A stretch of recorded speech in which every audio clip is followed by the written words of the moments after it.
It's Monday night. The guys are back. The Black Super Friends is in full effect. It's Monday night. It's Raw. Let's go. How you guys feeling? What's up? Feeling good, man. We feeling good. Hey, the greatest show on earth is on. Fuck the dog. Cause I'm addicted to the good life. Yeah. Either way, I follow. No need to say where we are heading now, babe. I follow. Man, do not listen to Horace and his slandering. As you see, the Dolphins are in full effect. He a little salty. We had a big weekend. Guys, man, listen, we had a big weekend. It's a big Monday night. You see my guy has his Cowboys on, so he's halfway tuned in with us and halfway tuned in with the Cowboys. So hold on. But what an amazing weekend, guys. How y'all feel, man? How y'all feel? Talk to me. Chris. What's up, man? I feel I don't know, man. How do you feel? Are you breaking up? I said, talk to me. We had a big weekend this weekend. We had National Daughters Day with fathers. We had FSU. We had the Dolphins. How do you feel? How do you take all that in? Oh man, it was the Daughter Day thing. Not as much because it wasn't my weekend, so I didn't really get to see my daughter. And I really didn't know it was National Daughters Day until I looked on Facebook and I seen it. I was late. Now on the weekends, I check my Facebook late than on the weekdays. So that was that. To be honest with you, man, the last show impacted me a lot. So I actually went to the doctor today after work, and I wanted to start that journey. I don't want to just be one that's talking about it. I want to be the one doing it. So I started the journey today, man. I ain't been. It's just stressful, but I don't know. Keep me in mind, man. FSU 4-0. Say that again. FSU 4-0. Yeah, I had a lot of banter. You know what I'm saying? I had a magnificent weekend watching the UM and the UF Gators seek demise, and then I seen my team pull off another one. You know what I'm saying? I seen that. Above the 4-0, what I've seen is a coach who actually earned his players' respect again. So now we starting to look like a respectable university again, and I think that's above all is what I'm happy about, because now I think you might get more recruits. A lot of the recruits we got right now through the portal, and thank God for the portal, because boy, them boys are showing the hell out right now that came over from other teams. I'm happy to see that. Had a good weekend. My mama surprised me. She couldn't wait to see my son, so she shot up. And so she was up here buying the baby stuff and wanted to do everything. So I thought it was gonna be a chill weekend, but my mom was in town, and I just stopped running today when she went back home. So first day, me having my kids by myself. My wife had to go to her checkup today, so I had the baby and oh man, but I held it down. So it was a good day, man. Good day. Well, you're good. Horace, talk to us. You don't like the Dolphins, so I know your weekend wasn't so exciting, but let us know how it went. Zay, you will continue to get generic introductions until you give me a proper introduction.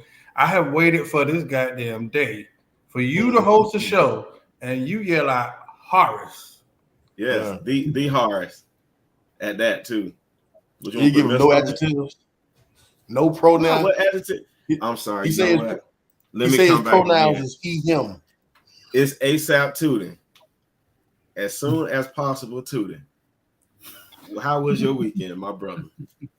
Talk to me. Just don't got the same ring. The brother, he sucks, man. Listen, always strive and prosper, Tootin. Damn, I gotta listen. This is a dream that I could sit in this position and take the night off. Okay, all right, take it serious. You never off. I'm gonna tell you what Flash told somebody. How does it feel to be me? How does it feel to be me?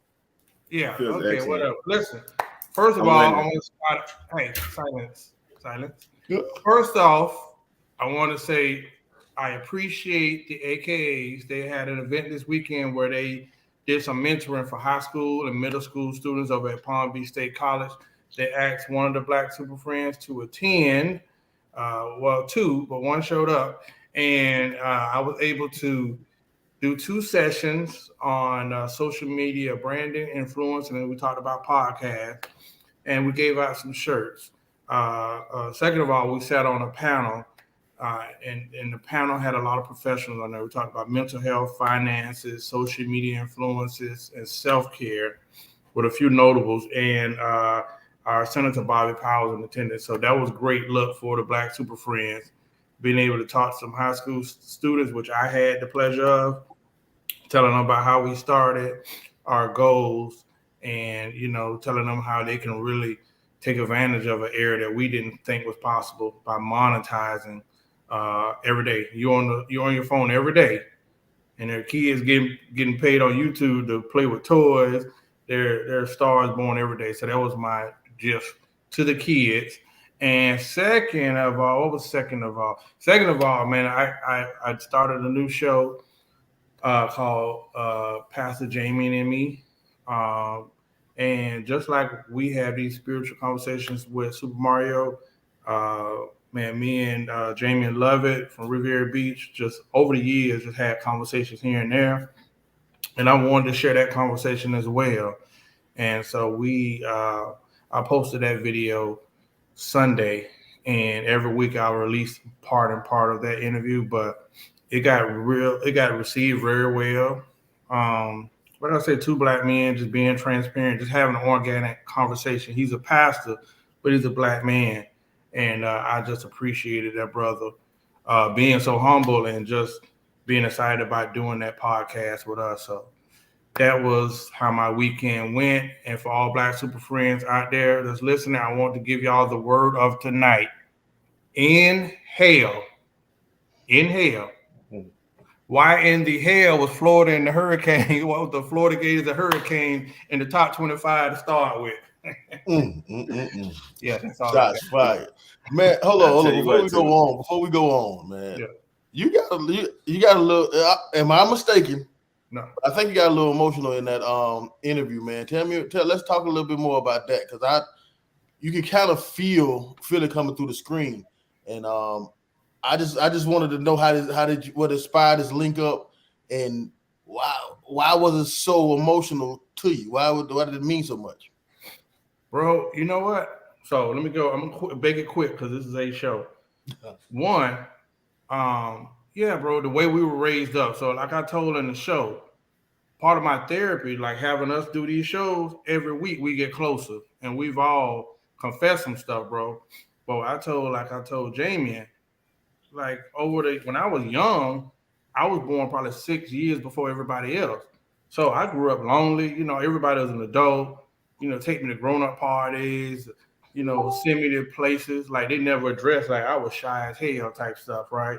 And so when I got older, you know, you felt like I just seen that meme or a therapist said like people that talk more when they're older is because they felt like they was ignored or silenced when they was younger. But I think it's just been giving me such a good place, man. I feel like people's assumptions, which are unfair, or their expectations sometimes can imprison you. And I don't want people assume this about me. Like I want to be so transparent to be like, F what you think about me. Let me share with you. I'm just like y'all. And I go through everyday stuff as well. And I really in a place that I just want to share, like, get this off of me, man. I go through stuff like anybody else. And to be honest, there's a lot of people in my inbox like, bro, I appreciate that. A lot of other dudes been confessing stuff because we were raised so rough, Chris, that, you know, I ain't saying be a sugar cookie, but shit, we carrying around a lot of stuff we've been carrying around for years, man. So that might have been what you seen. Yeah, dope. Appreciate it. Go check it out.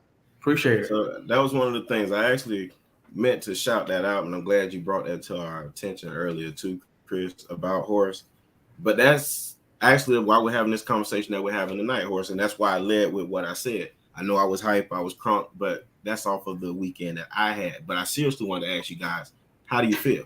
Like, on the outside, we're all out here. We're hustling, we're bustling, we're doing our things as fathers, as entrepreneurs, as leaders in our respective fields. But no one really asks us the hard questions of what's going on inside of us amidst all of the hard work that we have to do and live. So that was one of the things for me. I know I had a great weekend. FSU won big, my Dolphins won big, and my beautiful city, Riviera Beach, celebrated a 100th birthday. You don't get no better than that. And we got to have a multicultural festival, homegrown talent. Mr. Willie Spence got up there. He got a chance to showcase his talents for the city and the people he loved. And then, Chris, I don't want to rub it into you, but I definitely want to let you know that I got a chance to absorb Daughter's Day. It was my weekend this time, so I got a chance to take it in. The funny thing, though, what you said is I didn't even realize it until about 6 or 7 o'clock in the evening that was what was going on. But organically doing what we always do anyway, I had her with her and her band of misfits, a bunch of bougies, just spoiled kids. Everything that we went through, we try to ensure that they don't have to see any of that stuff, but they got a chance to do that. But just moving along, just kind of just touching, because as we were talking about sports, man, Celtics. Let's talk about it. He want to get in. Oh, shoot. My bad. I forgot about you, Hardy. I apologize, my brother. My bad. My bad. Go right on ahead. You good. You go ahead to the Celtics. Yeah, I was about to make shows. They got, listen, I just do want to highlight that we did have a good time at the marina yesterday. They ate so many meatballs yesterday. You had That's a damn lie. Damn lie. You was there. I got the back. I got the pictures. Hey, but no, I want to make sure they didn't miss out on this treason that we had yesterday. But go ahead to Nia Long story, because I took a lot of definitely. I mean, as black men, that's a black head coach, man, taking a lot of scrutiny right now. As you know, the season he came off of last year, he did some phenomenal things with those guys, leading them to the last run. He didn't get the championship, but he got right there, right? And then all of a sudden, now this controversy, and we're talking about this because I definitely want to understand what makes this situation different. And I want to go around the horn because you guys are in the sports. And what was your take on that, the way how it was publicized, and what was your overall feel on that? How do you think that? Talk to me about it, Chris. How did that make you feel? Okay, well, check this out. Fun fact. Ime Udoka, for his whole career, he averaged 5.2 points. That's career. Goddamn shame that boy could just learn how to score. But what I want to do is, I feel like as a person who is the goddamn, I would say, a member of the Cheating Hall of Fame, I'm not going to try to bring this brother down. I'm not going to do that. I'm not going to. What I will do is hold him accountable. This guy fucked up. This guy truly dropped the bag. He fumbled the bag completely. I want to hold him accountable for what he did.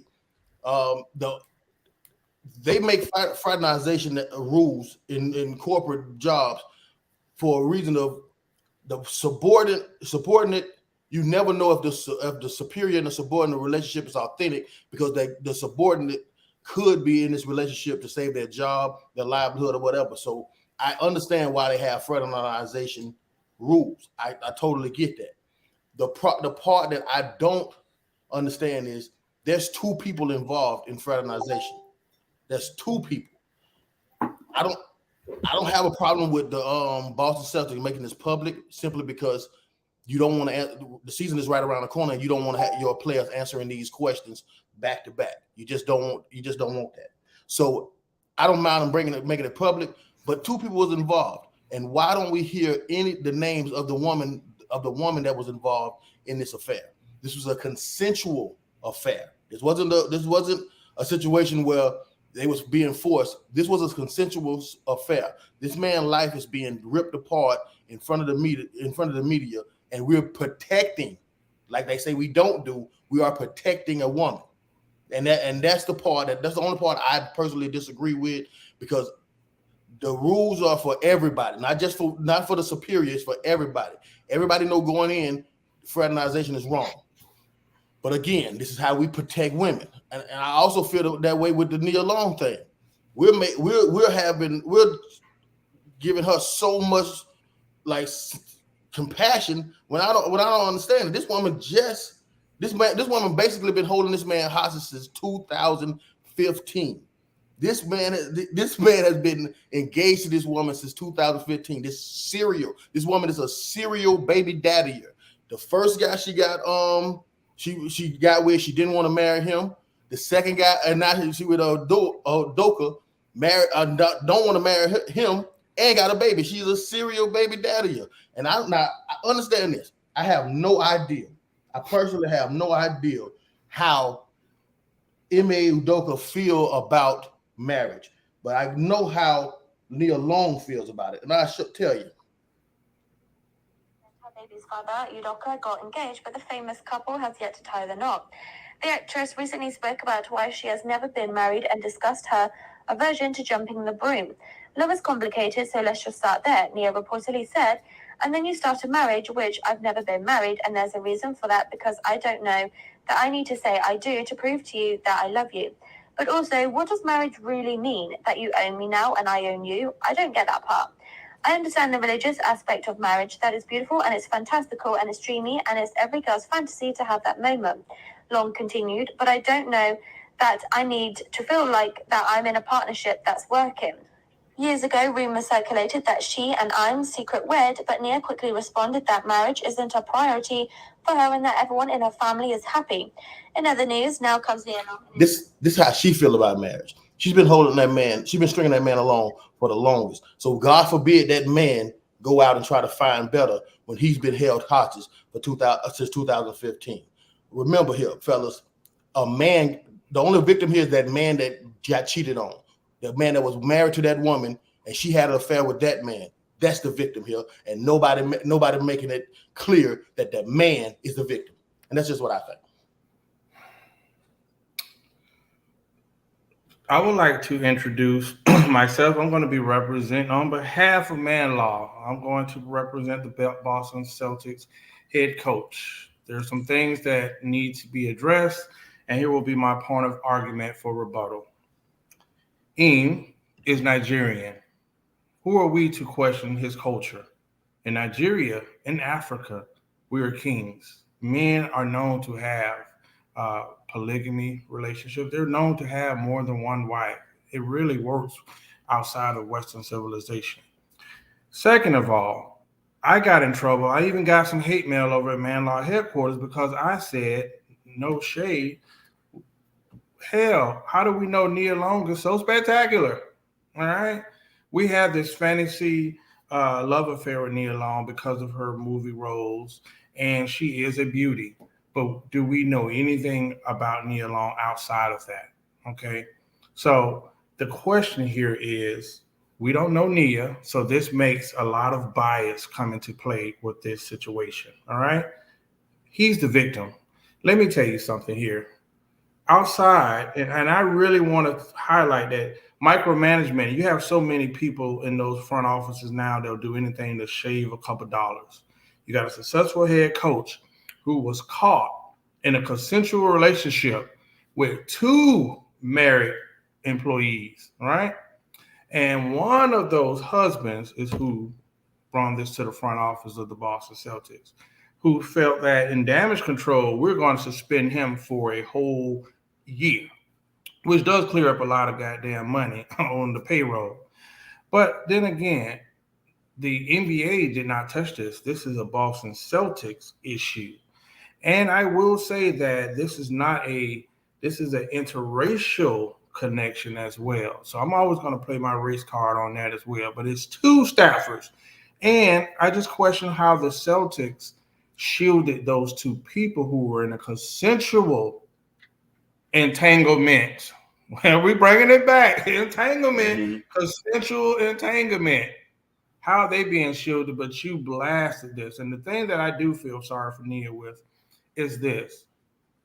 If you didn't know, if Nia probably found out about this behind the scenes, who's to say how she would handle this? But now that this has been put out into the public, she's feeling embarrassed. She feels ambushed. See, it's different when you get cheated on privately. But publicly, oh, this hurts my image. This hurts my brand. This may affect my ability to earn money. But then again, no, drama sells. So she might be in the next few 3 movies. So I beg to differ that I is a victim in this hypocrisy that we call the United States media and the Boston Celtics, who I've always felt to be racist. That is my closing argument. Thank you. Well, ASAP to the Mason, he made some great points, and I like that. I'm gonna touch bases on some of those key points that you made. Horace, something about that, Mr. Mario, because you are the other sports fanatic. What you have? Come to the stage. I think I'm gonna come from a different perspective. A little bit off of what Chris said about the other guy, right? So I was looking here and I hear everybody on every platform attack it from, just like we always knew.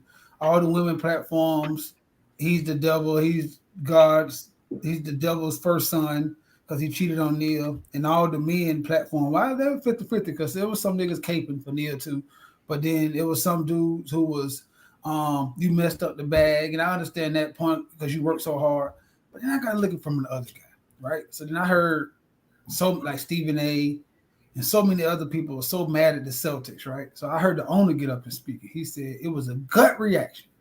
I suspended him for a year. Then I heard Brad Stevens speak, who Ime Udoka just took his job, right? Speak and say, I'm just upset that he let the women of our franchise be dragged through the mud, right? So then I said, well, man, I fuck with them. And people around me were like, what do you mean? I said, well, hey, if Tudor was married and a guy that worked for us cheated with his wife, and I was in a position to embarrass the hell out of him and give him every punishment I could as my dog, that's what I would do. And then I'm pretty sure Zay and Chris would come up right behind me and rebuttal the same injection I just gave him and make them look like they were. That's a good old boys club. And one thing you forgot, Ime Udoka, is that no matter how far you climb that ladder, no matter how far, you are still, in Kanye's words, Jay-Z, still a nigga. And understand, the worst thing you can do is take the prized possession, a beautiful black princess, beautiful white princess. And that's what you did. So now when they're in the cigar room and they're smoking cigars and they sitting back, and it wasn't only about Eric, who the vice president of options. It was Eric represents all of us. If we don't stop this 6'9", all the black women love him, now the white women love him, coach of the year, then he would set a president, and all these coaches and all these players think they can just come in here and screw our wives. We must make an example out of him. And that's just what they did to your black ass. And the only reason why I'm not upset with them doing it to your black ass is because when I was a little boy, my mama told me to watch out about this. My uncle told me to watch out about this. I'm older than him. All my life, I've been heard to watch out about this. He fought through so many rights. Like Chris said, he was a sorry-ass basketball player. He played overseas and everywhere. He was a great coach, though. He coached up under Pop, who was one of the most forward-thinking coaches of our dynasty, and put him on a pedestal. Pop talked about him like he was the next coming of his son. And then he finally got the job. And everybody, even if you hate the Boston Celtics, was so happy that a black man was doing wrong. And what did you do? Selfish, because I'm not, I like Shaq said, I'm no party to cast stones at you, because I stay in a glass home myself. Even though it just been recently remodeled. I stayed in a glass home for years. So I'm not here to throw stones. But I am here to say, this is an example. If anybody take this from you, it's understanding you are never away. I heard what's his name play for Duke, Jason, who be on Stephen A. Jason Williams say, I always understand it's a fight. Every day I get up, I can't relax. I never can do what other people do. I have continuously have to understand I'm walking on a thin line, and one misstep can take down generations in my family. And Ime, all the way back in Africa, it's a motherfucker looking at that screen saying, this nigga, and you did it again, and you did it again, and you did it again. And I'm ashamed of you. I don't feel sorry. I'm ashamed because I understand too how it is hard to turn down women. It is bad that you was dating and only seeing your wife for 3 years. It is upsetting that that Nia wouldn't marry you. But you're a millionaire. You 6'9". You have a whole head of hair, and women love you. Grow some balls and do what the men do. Take control of your life and don't fall victim to your emotions. So that's what I say. I just say, I looked at that boy, I looked at them men get up there and take up for their homeboy, and I said, I'm proud of them. Because I would have did the damn same thing if that had been my homeboy. Fired his for a year for no reason and didn't give a damn if I didn't have a reason. I'm going to get all the way to the press conference and say, I ain't got no reason. It was in my heart, so I gave his ass a year. And after a year, if I'm still mad, I'll fire him. And after a year, if I'm not mad, I might hire him back. But it's up to me, and I don't care. Yeah. That's Bro, what you just went to Charleston White route. Hey. But the crazy part about everything that he said, and all of you guys, that's what's been going around for the whole weekend. Well, why they just didn't fire him? Because he was made to be a public spectacle. Because again, he made a fool of them. He took their prized possession. Like Mario says, since we were kids, we were taught you don't mess around with no white girls. You will die or you will go to jail. Where you playing? Ain't nobody and you playing with your boss. You're playing with your boss's wife. So that's crazy. But this is the thing. Chris, you said something important. Horace, you said something important. It was consensual. They're adults. Regardless, the only people that should be and are offended are the married people. But this is what happens. Both him and Nia are collateral damage. They don't care about them, like Hardy said. Yes, she got blindsided. And yes, her business was put out there, right? But why? It was to embarrass him and make him feel the way that they felt. And like Hardy said, they suspended him for a year. It's to tap your pockets. But who's to say once he gets done in a year, they just, all right, fire him. Because they can do that. He can't be hired again. No, he can't be hired again. You can't bring that man into your organization knowing that you got to hide your kids, hide your wife. You can't do said that. fired. What I'm saying, at ever. the end of the year, after they make the example out of him, fired.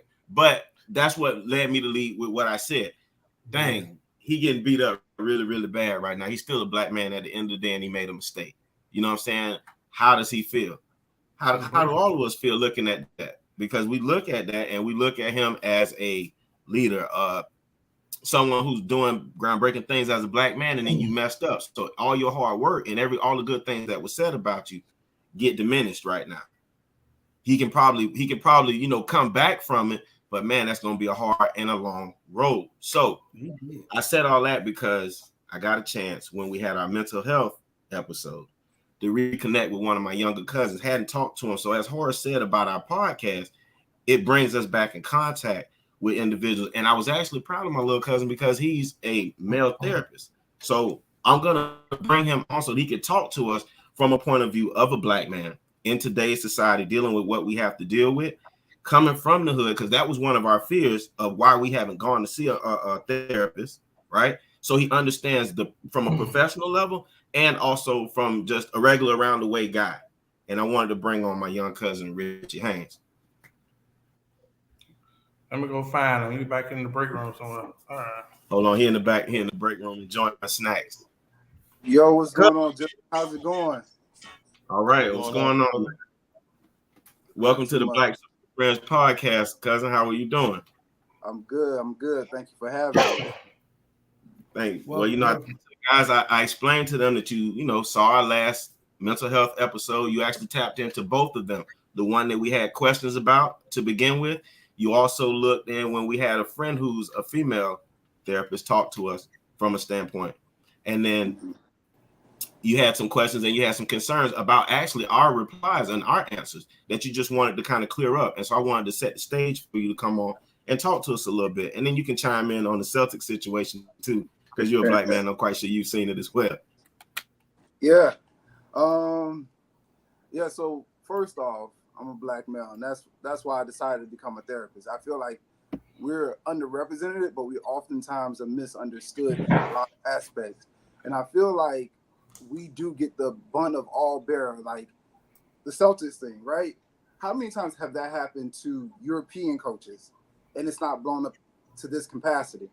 And I feel like overall, as black men, we have, like Horace was saying earlier, all these expectations that people have put on us, and then they expect us to function normally in this world as if everything is okay, right? They look at us saying, oh, well, you're a man, you can handle it, or you're a black man, you can handle it, and not realize all the restraints that they have placed on us.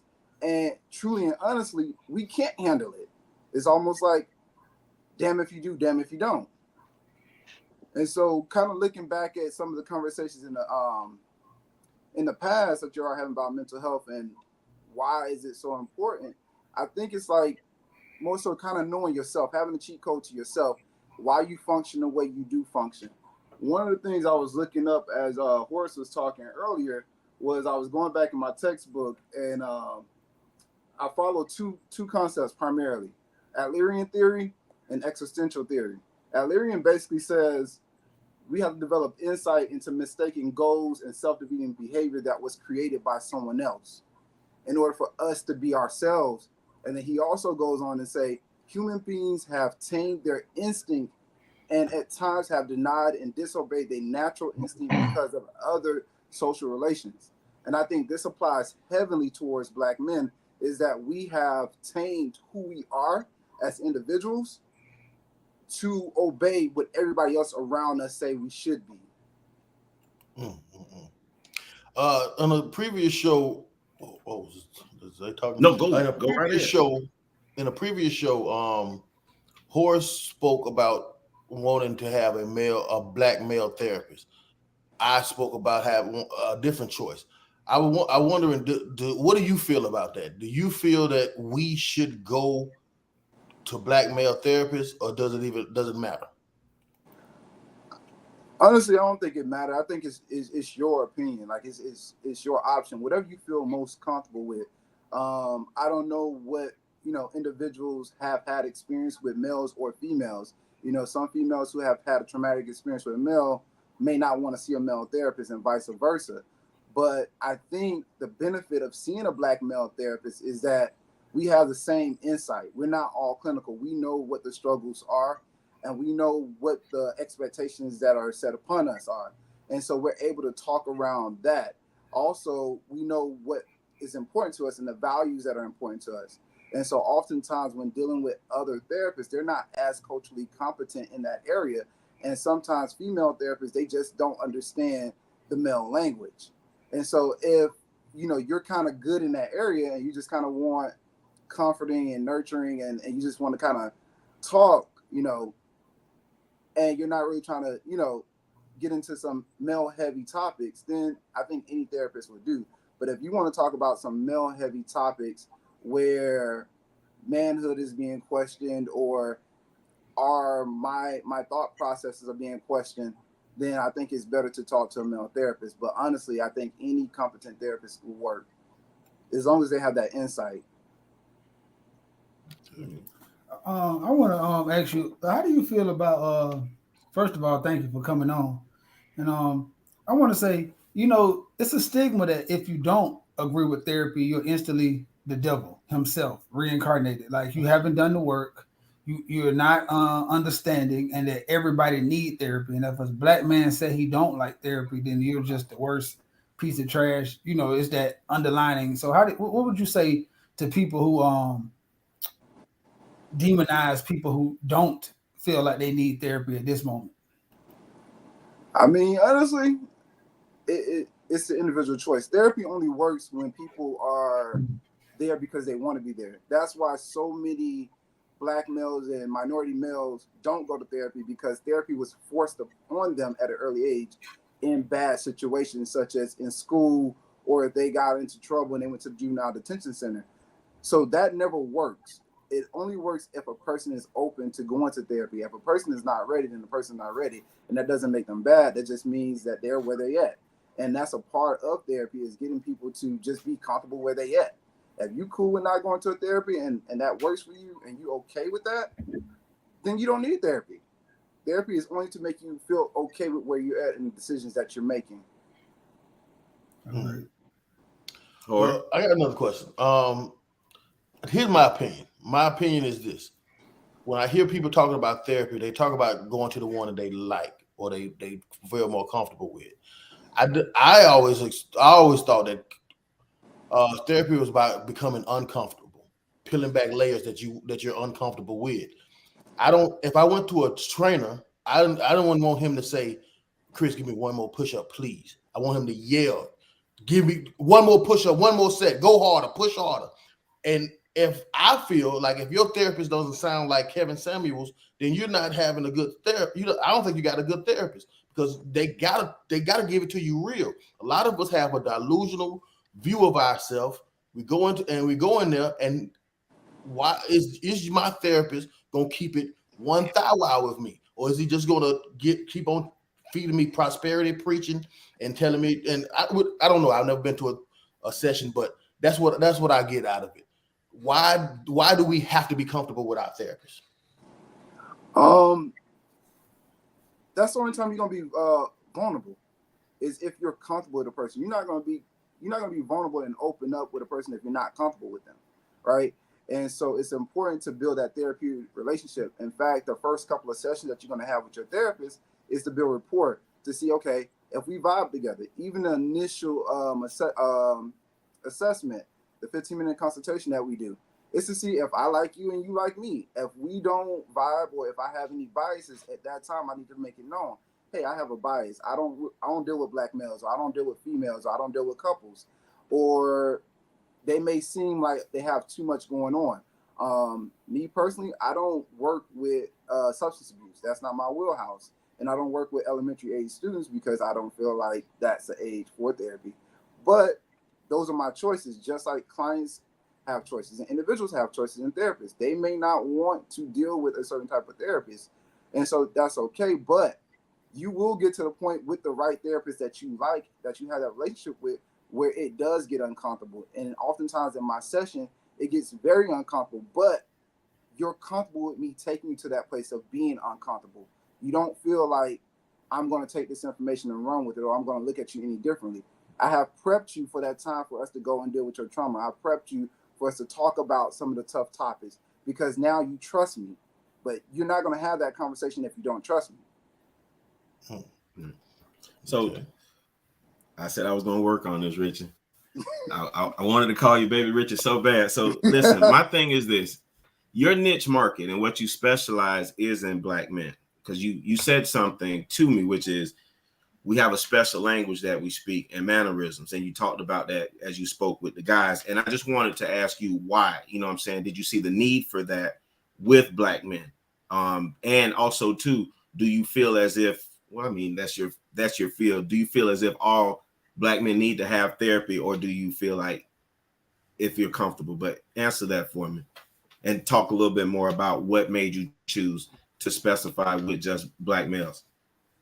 Okay, I'm gonna start with the latter. Mainly. All right. I think, in my opinion, I think everybody should get therapy. When I started my therapy process, my healing journey, man, there's so much I didn't know about myself and why I was doing some of the things I was doing. And so sometimes we're on autopilot, and we don't even realize we're in autopilot based off of our experience and what we saw growing up. And so, especially for us that grew up in the hood, like, we are really, kind of messed up a little bit when we're numb to certain things like police sirens and, things that just we see around the neighborhood. Is normal to us, and it becomes numbing to us until we go out into the world. And that's my truth. And why I decided to specialize in black male therapy is because when I went out into the world, even Rivera, going to Tuskegee, going off to the military, I saw that I was different from a lot of people. I was always watching my back. I didn't really trust too many people. And I didn't know what was going on. It's like I kind of kept to myself. I was very standoffish and didn't realize that was my surrounding growing up, that you had to be alert at all times because of what was going on in the neighborhood. You couldn't just sit back and let things happen, because things will happen to you. Also, what I saw with working with black males in my own experience as well is that we don't know a lot. We don't know the right wording to say certain things. And oftentimes that get us locked up, or that get us like opportunities taken away from us. Sometimes I'm sitting in court and I hear some of these guys talk about their situations, and I'm like, man, if he said this would be different. Or if he felt this way, this would be different. Like, for example, when you get pulled over, most black men automatically feel anxiety. Their body starts shaking. They start getting out of control. The first thing the police officer want to do is take that person down because they feel like they're a threat, but actually they're having an anxiety attack. But we can't articulate that because we don't know what it is. And so we can't express that. And so I feel like our inability to express ourselves oftentimes prevents us from living the life that we want to live or gaining the things that we want to gain in life. Lack of knowledge then. And so that makes sense. Horace, I see you looking engaged. Did you want to ask a question? You are a professional. And I am handsome as well. Listen, let's go, guys.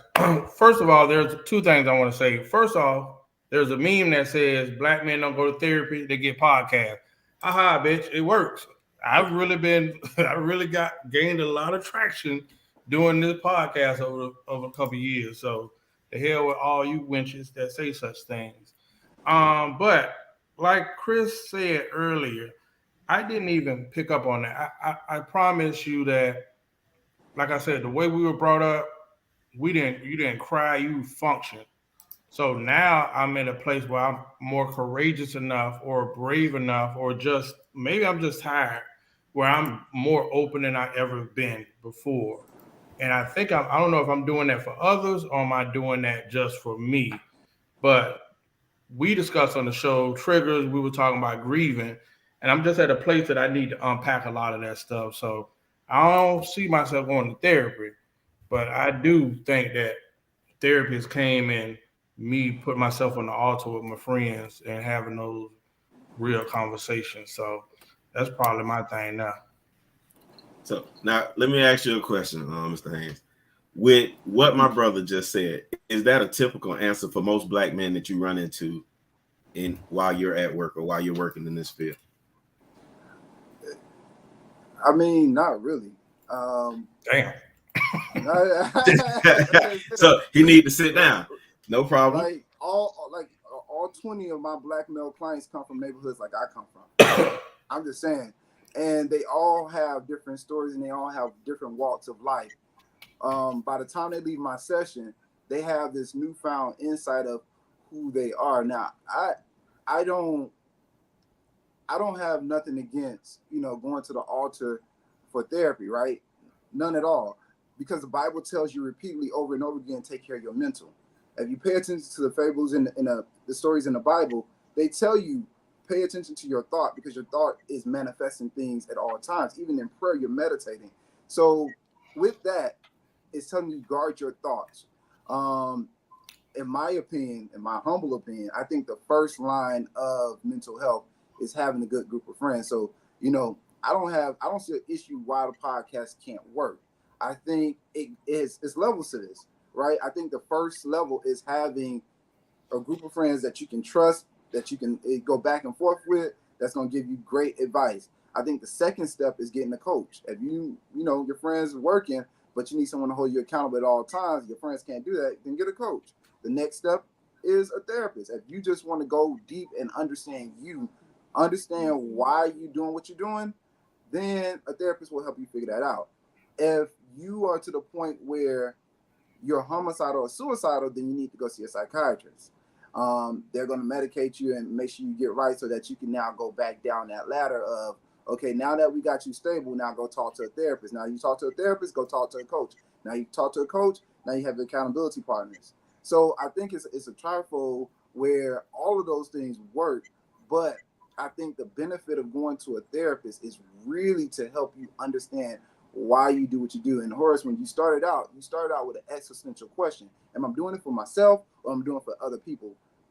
When you go into existentialism, it's making meaning out of everything. And what we do know is that all of our decisions have, responses to it. But also, a lot of our decisions that we make isn't our own decisions. It's our parents' decision, it's our friends' decision, it's the church decision.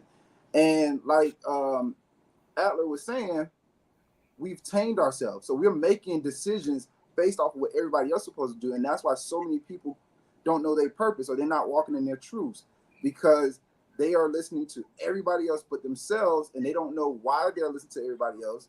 And they said, well, no, I ain't listening to nobody else. I'm listening to my own self. Well, no, not really, because your grandma told you a long time ago this, or your dad told you this a long time ago when you wanted to be an architect, but now you're a coach because your dad told you should be a coach. You know, we make those decisions based off of how we were raised. Good answer. Sometimes I feel like therapy is like dangling a carrot in front of your face. You can't keep. I don't know if you can keep on putting everything on childhood trauma. Some of us are in our 40s, and some of that stuff we got rid of by now, you know, or been able to learn how to function with it. As far as just what trauma in general, I would think mental health is about being able to control your emotions, being able to have a hold on them, not bursting out in tears just because you get an emotional situation. Ain't nobody died, ain't nothing, ain't nobody get shot or nothing like that. It's like I think men do that well. A lot of us do that well, being able to control our emotions. It's not control or health if you can't kick nobody ass in the room and you just barking. What shows control is you can kick everybody ass in the room, but you're able to control your mental and your emotions and not do it. So for a man, it's like you're telling us that we're supposed to just be, you know, flimsy with our emotions, but we tend to have it under control because we could wreak havoc anywhere we go, but we don't. We are able to control ourselves. So what do you think about that? I think it is to understand, not control your emotions, but to understand what your emotions are. Most men don't know what they're feeling. For example, a lot of men get labeled as aggressive or angry when they're just simply frustrated. That's a different emotion. When you're angry, you can do something about anger. You can channel anger. You can make art out of anger. But with frustration, you absolutely cannot think, and you will make irrational choices and decisions. And so understanding what these emotions are and where they're coming from, it helps you to navigate better around you. Like you can articulate, hey, I had a rough day at work. I can't think right now, which is now putting your girl on notice. Hey, don't talk to me about no deep stuff right now because my mind is fried. And if you talk to me about this, I'm liable to snap. I can't take no more. That's when you are emotionally intelligent. That's when you understand your own emotions and you be able to articulate that. Like I said in the beginning, most men don't know what they're feeling and they just kind of go off of the basic, I'm happy, sad, mad, angry, and not really dig deeper or even make meaning out of it. For example, with trauma, I had this guy tell me one time, hey, you know, I almost drowned one time, but I love to swim now. And I had him to tell me, well, go a little deeper, right? And he said, well, my mom jumped in the pool. She grabbed me out the pool and she hugged me and she told me, you know, everything gonna be okay. And she put me in swimming lessons. Okay, that's different, right? Because the response that he got at that moment, he felt love and comfort from his mom, and it also built up his courage. For a different guy, if they almost drowned, their mom pull him out the pool and was like, man, if you don't get your hell, I told you not to be by that pool, that's what your dumb ass get. That guy would never go by that pool again, and then that will become a traumatic moment for him. For the rest of his life, he don't understand why I will not go by water or go get in the pool. It's because what the meaning that he made out of that traumatic experience. What therapists seek to do with trauma is we look at the meaning behind trauma and what comes out of trauma. I call it your superpower because every traumatic experience breeds a superpower. For me, my superpower is being analytical, looking at things differently from other people. For me, it is being strategic. You know, growing up with a learning disability, I felt like I needed to know everything. And so I armed myself. And that actually worked in my benefit in the long run. Now, controlling that and not always being in that space of being hyper alert or always analytical is now me controlling, saying, well, no, I'm no longer in danger. So this is cool. I know what's going on around me. So this is cool. I don't need to spill all this information. I'm not being graded or judged. Dr. That's good. I wanted to talk to you about that because Chris talked about a great point and you brought up a great point. Chris was saying how guys bring up and blame things on parents, right? But I think that that's all a part of the acknowledgement part. A lot of guys do get stuck there and never move any further, right? And I think that comes from the lack of knowledge, as you were saying, Dr. Haynes, where you talked about them not even knowing who they are or knowing how to feel because of the outside influences. Right now, one of the things I think that we talked about several times, you brought up in the last piece that you just discussed when you were talking about the different receptions that the gentleman got from the pool. Right? If he got the love and the comfort, he'll do it again.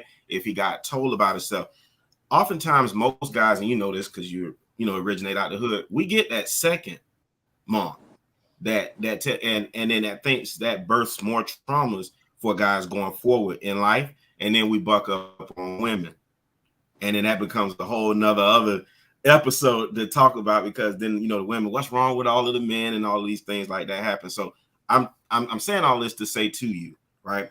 Is that the reason why you specified with black males? And you because you outlined something about black males, the American black males, and you said cultural. And I know our family's blended, and I wanted you to talk a little bit more about that and why that's your expertise. Man, so my mom's side of the family is from Bahamas, and I work with a lot of Haitian Americans in my practice, and y'all know if any culture group that don't believe in therapy is Haitian American. Truly don't believe in therapy.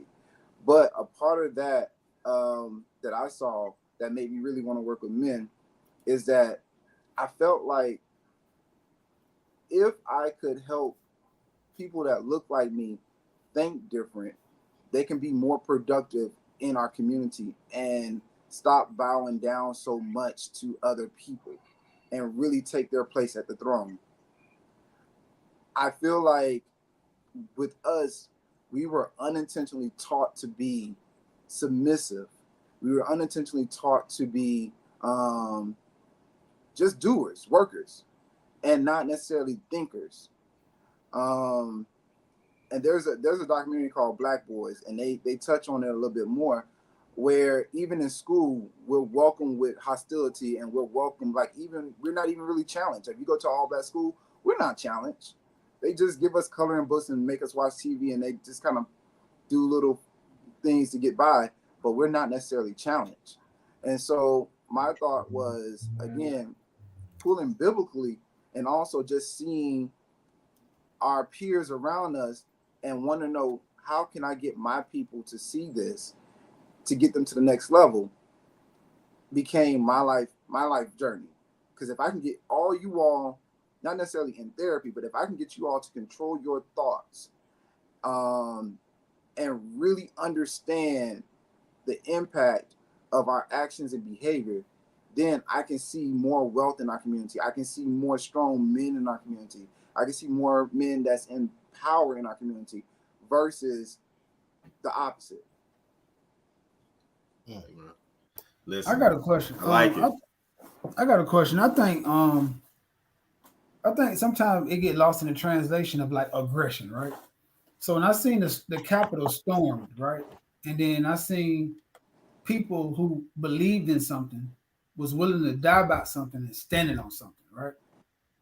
And then when those people start getting caught, they were not factory workers. They were leaders of buildings, CEOs, entrepreneurs. So I think sometimes that get lost in translation with me, because it seems like it's almost like a push to make us like docile or like not aggressive no more. Like we're not still at a war. Like at the end of the day, like I think a man should still be a man. And I think sometimes tapping too much into the other side of us, like our feminine energy, it like leaves us vulnerable as a race, because we're meant to cover. Horace and Jamie was talking about this, like cover us. And sometime in the covering, you're gonna take the brunt of the beating. Like if I'm covering somebody, if somebody's going to beat my son, they're going to beat me. Like that's life. That's who I was built to be. I was built to be the person who take it and I don't always have to express it or find a way. Sometimes you just got to take it. And I think that's you. Do you not agree that's just part of being a man? And I see like sometimes it seems like it's an agenda pushed directly at black men to make us like lower our guards or something, or be more docile and not obtain our aggression. You know what I'm saying? Maybe I'm saying it wrong. No, I hear what you're saying loud and clear. It makes sense, but it's actually the opposite of that. It's teaching you how to respond to certain situations. You don't have to express your feelings all the time, but you need to understand your feelings. If you're in a boardroom and you know you're being discriminated in the boardroom, instead of allowing your anger to take over and get you put out the boardroom, you understand what is happening and you're able to regulate yourself. That don't mean you're soft or weak. It means you're now in control. Now you're being more tactful in the boardroom. I think that's what it really is boiling down to. It's not, therapy is not to make you soft. It is not to make you less of a man. It's to make you more empowered and understand how to think and act like a man that you are, instead of saying, okay, am I supposed to protect my family? Yes, but you don't always have to protect your family by covering them and getting beaten. You can protect your family by being the first Black governor of the state of Florida and creating laws and policies so that they're not getting beaten, that this discrimination is not happening. And so it's a difference from getting it head on at a bottom level versus getting to the top level and then creating change that way. And so that's all therapy really is just really opening up the mind spectrum and saying, what can I do on a bigger scale within my ability to protect my kids? Because yes, you can cover your child now while he's at home or when he's within reach, but what happens when he goes off to college? What happens when he goes off to school or walking down the street with his friends when you're not there? He's still going to get attacked. So now we have to create a bigger space. And if we can't control our anger or we can't understand why we feel the way we feel, then we can't do anything about it. Okay, so if it's okay to control your anger and okay to control your frustration, then why, when I said controlling your emotions, you said it's not about controlling your emotions, it's about understanding them. But then in your example just now, you told us about controlling our emotions. Yes. So when I said controlling your emotions, you know what the bigger thought was, right? The bigger understanding of this picture. If I be in this place, I know that I'm going to snap. If I snap, I'm going to get arrested or they're going to put me out. I need to be in this space because my son is here. I need to show my son what this is, and I need to create a bigger safety net for my son. So now I understand this. Now I can control my emotion based off of my understanding, not just suppressing your emotions, right? Because once you suppress your emotion, it comes out in other places. It comes out at home on your girl. It comes out on your kids. Oftentimes when my uncle or my dad would come home, he would just be mad for no reason for something that happened at work. That's him suppressing and controlling his emotions versus understanding, hey, I'm here to put a roof over my son's head and put a food in his stomach. I understand that this is going to happen, but I understand what I'm creating for my son. So I can take this, and when I get home, I can talk to my son and let him know what is what, versus simply controlling and suppressing your emotions. Okay. I don't know. To me, it sounds a little bit like suppression, but I'm on mute. Yeah. Horace had a rebuttal. No, I was going in a different direction, but go ahead and finish yours. No, I was done. I mean, I thought in both examples is speaking about controlling a certain emotion, and his example is about controlling frustration and anger. Mine is about controlling tears. I think that both of them I think that men show a level of mental health, in my opinion, when you're able to control your emotions, when you know what you could do in this room, but you choose not to. But you can control not doing it. But that's just my opinion. I think this too. Not to cut Chris off and Horace. I think that Black men have shown over the years of all the oppression that we have been great at controlling. I believe like 80% of Black men go to a job they hate every day to feed their family, and they don't crash out in that. Like it's a lot of men who've been working for 40 some years, 30 some years, and they might be mad every morning, but they get up and be on time. I was just working with a lot of those people when I was a manager of a warehouse. I've seen a lot of men who hated their job, but they got up every day, had families, came in. You had a guy who was half their age telling them what to do. It was embarrassing, and they still made it every day. And okay, if they got their attitude, if they had an attitude every now and then, if they was a little grumpy every now and then, I think the bigger picture was they did what they signed up to do, and let's take care of their family and be a husband.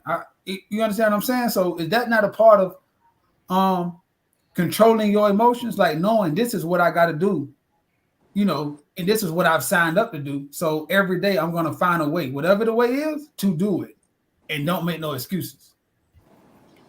Well, you know, I agree, but I think at a point is what you're teaching your kids. And so when we talk about therapy, we're not just talking about emotions. We're talking about actions and behaviors and thoughts. Emotion is a part of it, but it's not the bigger part of therapy. It is why I do what I do. So you say you got men that comes into work every day, you know, the disgruntled, don't like their jobs. What are they teaching their son? When their sons see them go to a job that they hate every day, are they teaching their sons to dream and do bigger?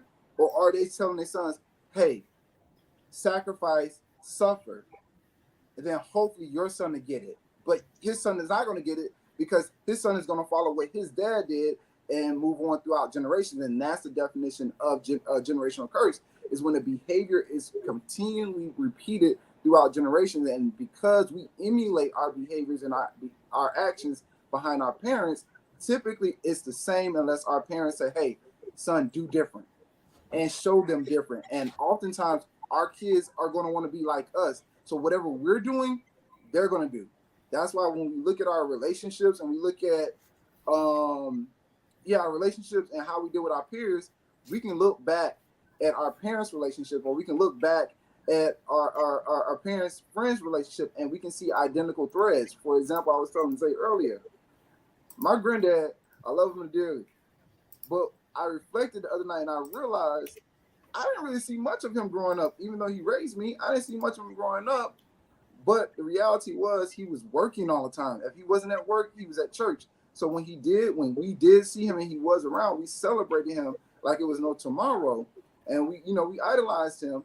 But now that I'm an adult, I see myself doing the exact same thing. I'm always busy. I'm always working. I'm always throwing myself into something and not creating balance.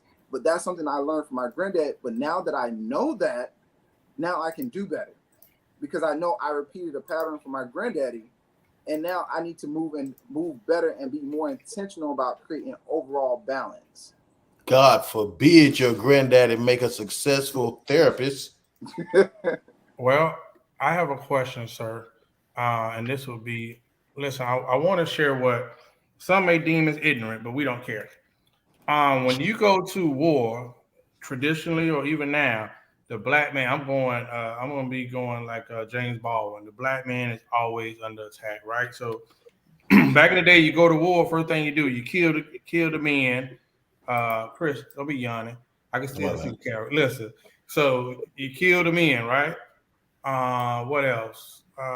It's always an attack on men. So I said all that to say, with therapy, I think for therapy, for people that need it, I'm all for it, because it takes a lot for somebody to say, hey, I have a problem, I need help. But I must highlight the perversion that's going on now. So I'm going to call out a celebrity. I forgot who the girl was. She did a whole big campaign last year, the year before. Like, oh, men need mental health. And then we went in there and looked at it. The program was all about getting black men to come out if they were gay, transgender, or whatever. So I'm like, bro, like it's always like a hidden agenda. So for a man like myself, yeah, that I was disturbed by that, especially coming from a black woman.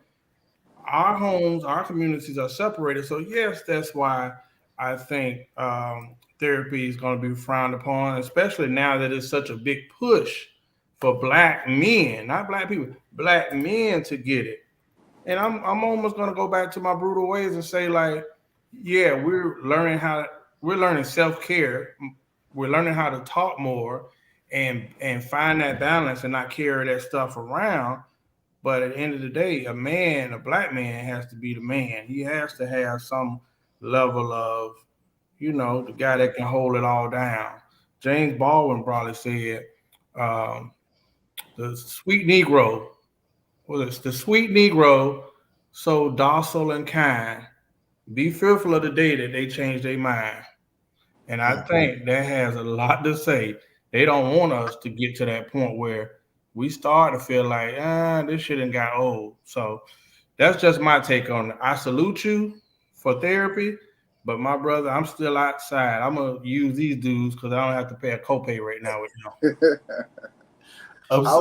I would say everything this. is a price with this guy. I would say this. I'm glad that you brought up war.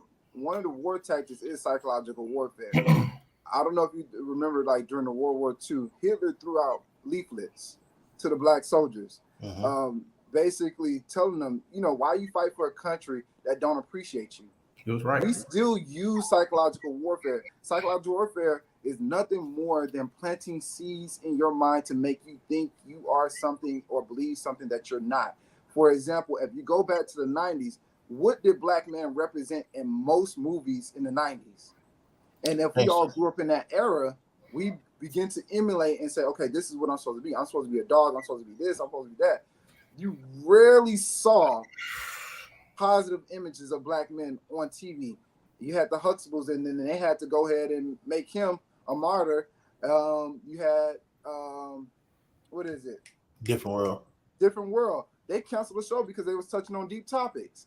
So with psychology and mental health, I think we have to like really move mental health and crazy from it and look at the psychology of you, the psychology of man. Everybody has a brain, so everybody has, mental health.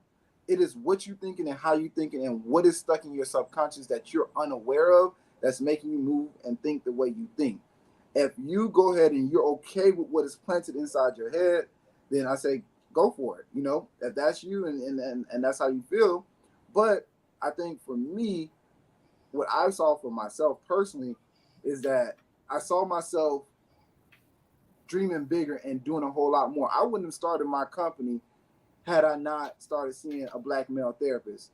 I probably wouldn't be as far along in life had I not saw a therapist because of different social pressures and also fear that was inside me that I didn't realize that was inside of me because somebody told me in elementary school that I'm dumb and stupid or I have a learning disability, so I wouldn't make it this far. Man, I got 3 degrees right now with a bunch of certifications, and that dumb, stupid kid has 2 businesses that he's running. And so I had to change that narrative that someone else planted in my head, and I would have never known that was there until I sat down and talked to somebody and said, okay, well, why do you feel this way about this person? Or why do you feel a way about this situation? And I could not understand it on my own. And so through psychotherapy, you're able to discover that stuff. What do you feel about the word healed? Because I'm getting tired. I'm so tired of that word. So I think when it comes to being healed, and that goes back to Maslow hierarchy of need, is when a person is healed, they get to self-actualization. Most people don't reach self-actualization until they die. Most people, they don't get that far until they live life long enough and they start to understand life at a different height. So for me, I think healing is a lifelong journey based on how you were raised. I think the earlier you get involved, the better off you are. The older you are, the longer it's going to take for you to get through that process.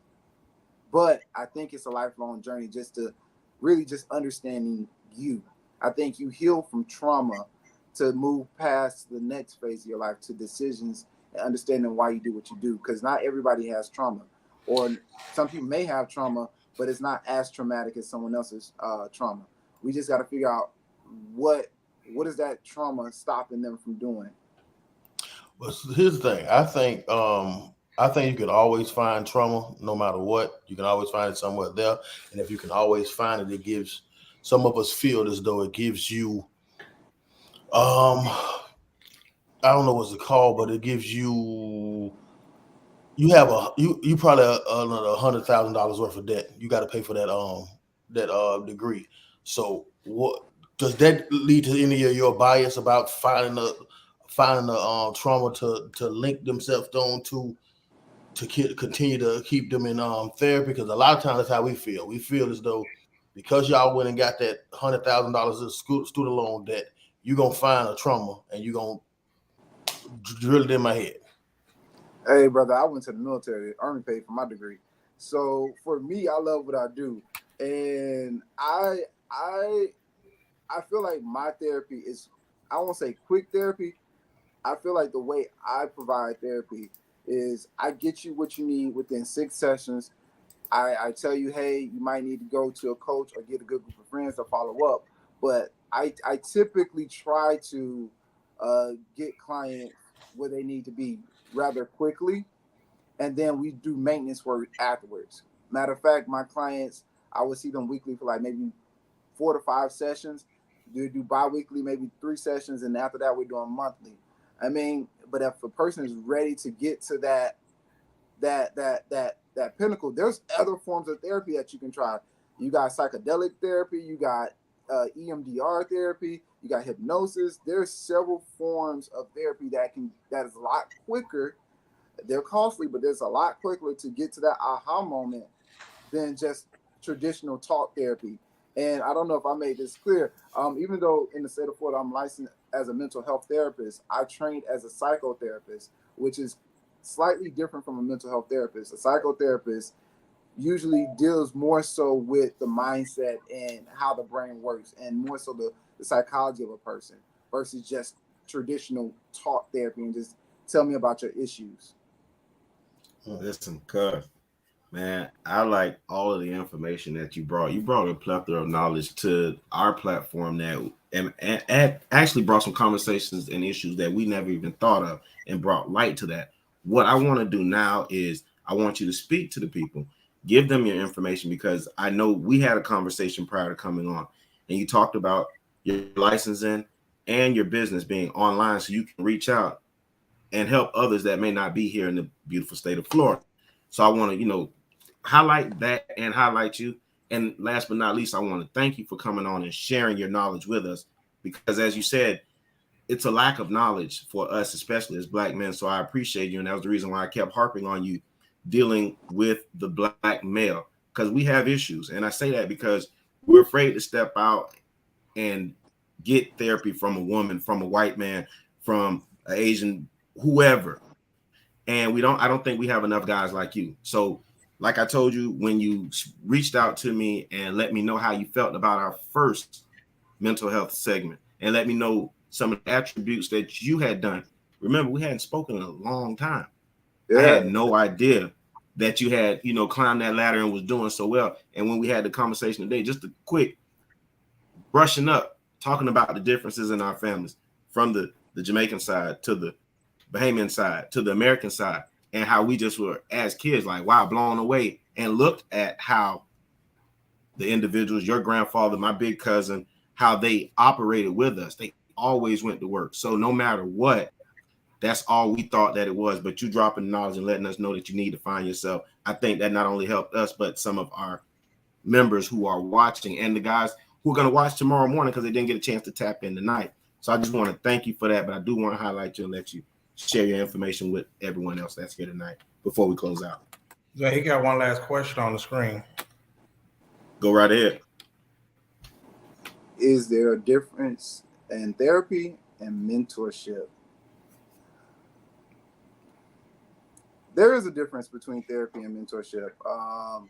Therapy is more so client-led. So the client leads the sessions in a therapy session. The therapist just offer different perspectives and challenge some of the thoughts so that the client can have a clearer thought as to how they want to navigate.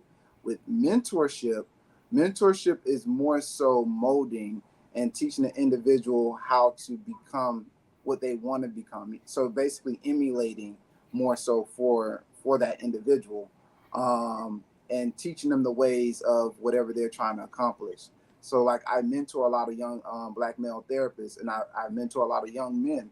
And so I'm a lot more hands-on with them. There is no confidentiality with them, and we do a lot more in the community. Whereas with my clients in therapy, everything that we say in our session stays in that room. When I see them in public, we don't even acknowledge each other. And it's just one of those things where we're here.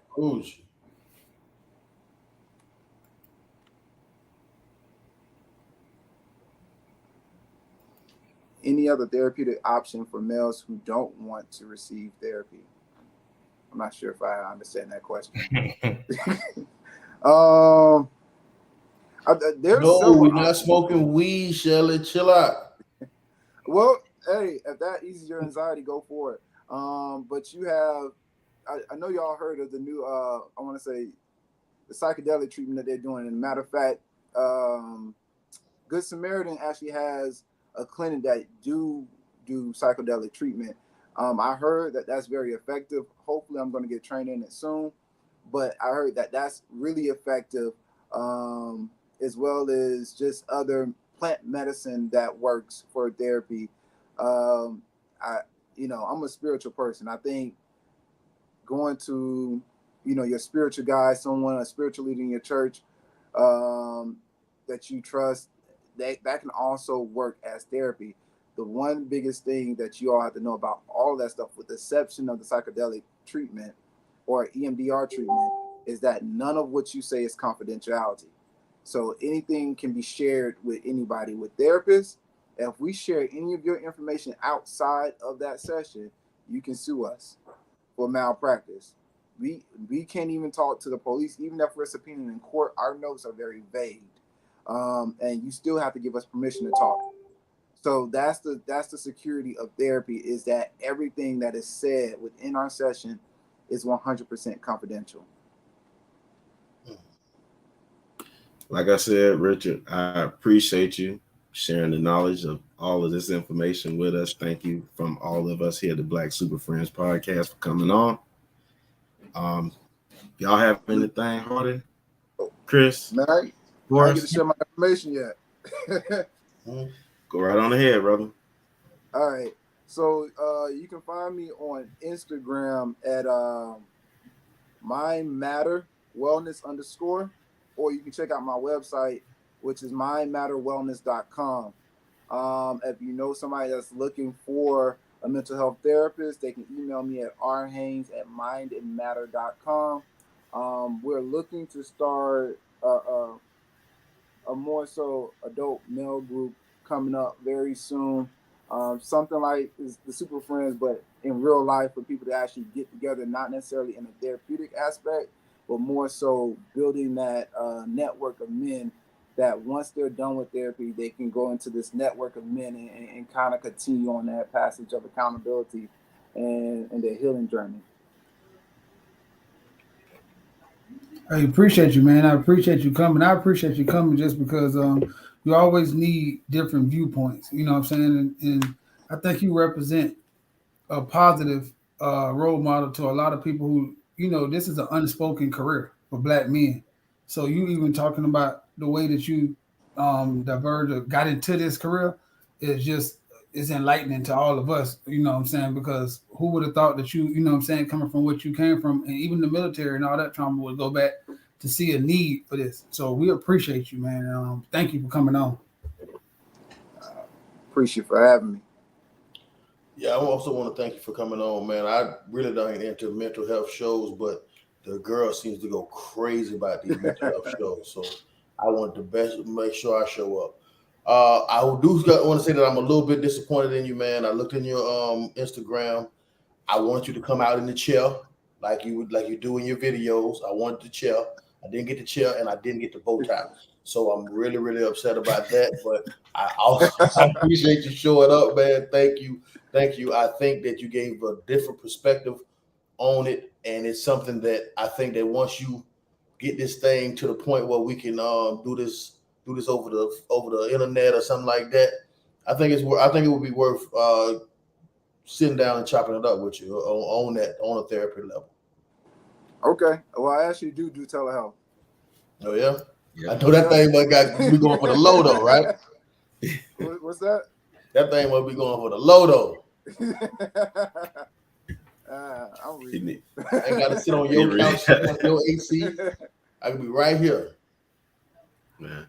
Hey, listen, I'm proud of you, man. Like I told you in the beginning, thank you for coming on, sharing with us. Because like I said, when we had our conversation, you opened my eyes to some things. So I shared it with my brothers, and we got a chance to share it with our platform. So to each and every one that came out, I hope you ate.